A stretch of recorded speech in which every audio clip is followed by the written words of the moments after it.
All right, so what you guys did up to now is you cut your final piece should be 10 by 14. If yours varied slightly, because maybe this is 13 and 7/8, or this is 9 and 15/16, or whatever it is, whatever it is, just go with it. But continuing here, you should have came over 3 inches, made a mark, went down 3 inches, made a mark. Then what you can do is you can take a ruler as a straight edge. In fact, you can take anything you want as a straight edge, and that's where you're going to cut that off, right? Everybody in agreement? You guys have all done that largely, right? Good? Questions on that front? Your piece now looks like this, correct? Okay, now there's a little bit of question on what to do next. Give me a few minutes. How it was read by some people is they went 1 9/16 inches in this direction. That's not accurate. If you want to make a line parallel to something, what you need to do is you need to measure perpendicular.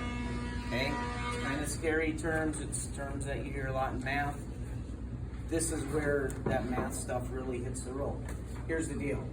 You measure perpendicular, which means, gentlemen, you measure like this, 1 9/16 inches. So you measure over here 1 9/16 inches, you make a little mark. You measure over here 1 9/16 inches, you make a little mark. You now take your straight edge between these two marks, like such. Follow me? Okay? This line distance right here, the purple line, is parallel to the red line 1 9/16 inches away. Then what you need to do is you need to measure the overall length. Mine, I'm doing it real size right here. And I'm just going to say, yours are not going to be these numbers. I'm going to say, I'm at 12 right on the head. Perfect. My math's super easy. How do I find the midpoint of a 12-inch line? What we got? Divide by 2.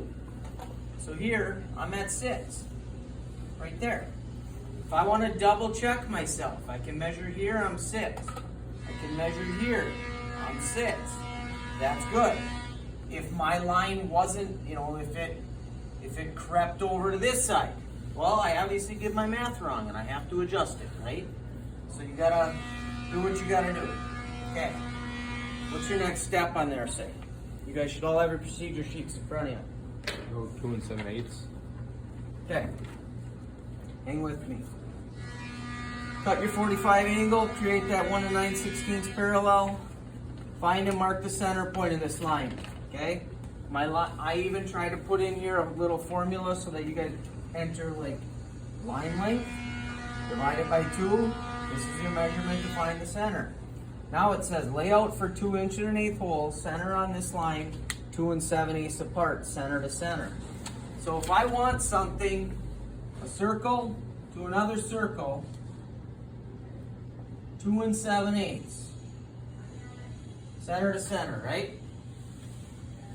What's my distance from the middle? What is this distance?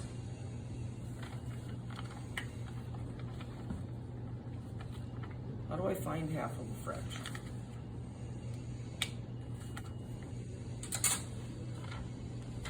I break this into like separate problems. What am I doing to find half of something? I'm dividing it by 2, right?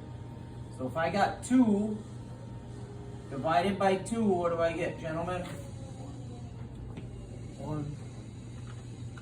Okay, that's largely done, right? I'm done with that. 7/8 divided by 2 equals what? 7/16. How did you come up with that so fast, Blake? Multiply by 2. Multiply by 2, so it's, or not multiply by 2, make it 14 by 16, and then take the 14 and put it in the 7. Okay, so he Or took just this. times the bottom. He took this. I'm sorry. He took this and made it 14/16. He divided that 14 divided by 2, and he got 7/16. Yeah, Good. Double the bottom number otherwise. If you have a straight up fraction, double the bottom number.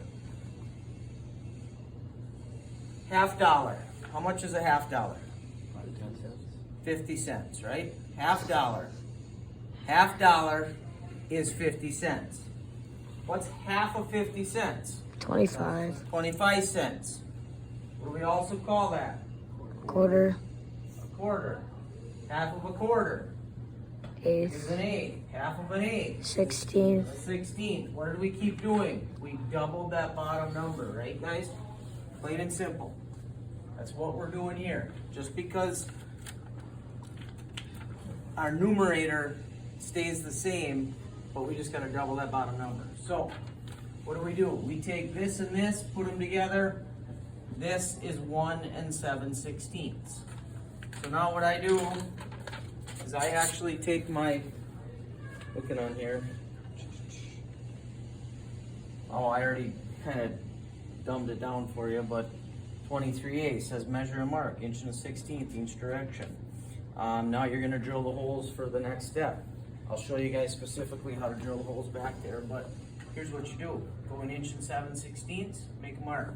Up here, an inch and 7/16, make a mark. What do you need to drill a hole? Think about drilling a hole. What do you need to drill a hole? Center point. You need the center point. We don't need the outside edges marked. We don't need a circle marked. We don't need any of that stuff. We just need the center. Why? Because in the center of every drill bit, there's a point. Think about it like drilling a hole for ice fishing. There's a point in the center of that bit that's gonna hold that auger bit there, okay? That's the same deal with these. Then I'll show you how to set up that inch and an eighth bit and we'll hammer through them. But you guys can do all your measuring, all your laying out, and yeah, questions?